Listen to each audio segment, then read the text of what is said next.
catch quite a lot of attention with the wraps on them. They're pretty flashy, but they put down the power to back it up. I noticed two main things different about the setup on this car. You got like is it sequential transmission in here? Yes, we have a sequential gearbox. The car launches with a clutch, but it's shifted through the paddles.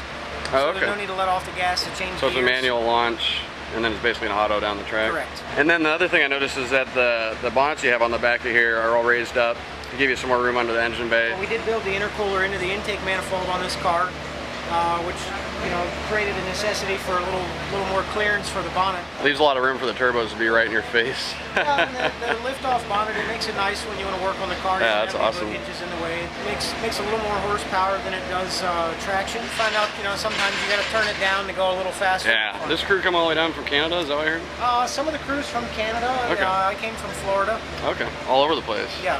What's the displacement on this motor? That's a 5-liter V10, twin 76mm turbos on it. How's it compared to the other like Dallas Performance underground setups? Well, I feel like this setup on this blue car in particular gives us the ability to make more horsepower than what anybody else has. We have to work on putting it to the ground. Yeah. You use the Motex on these cars too? Yeah, both cars have a Motec M800 ECU.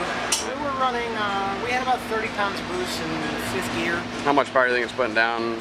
I'll tell you what, on our dyno, on 32 pounds of boost, it pegged the dyno. The dyno reads to 2,000 wheel horsepower. Wow.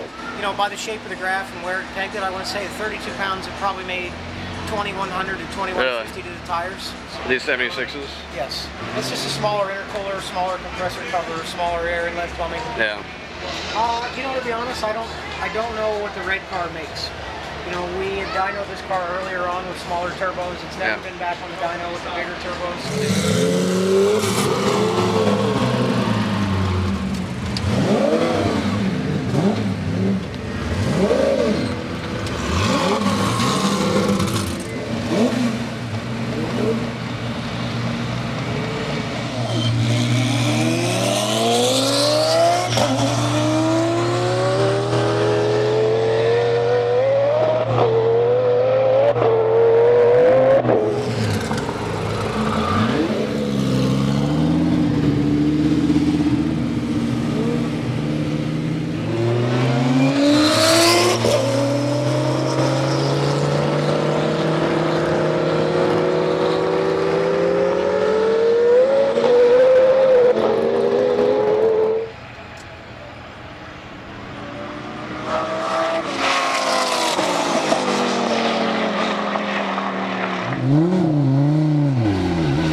That's a good number.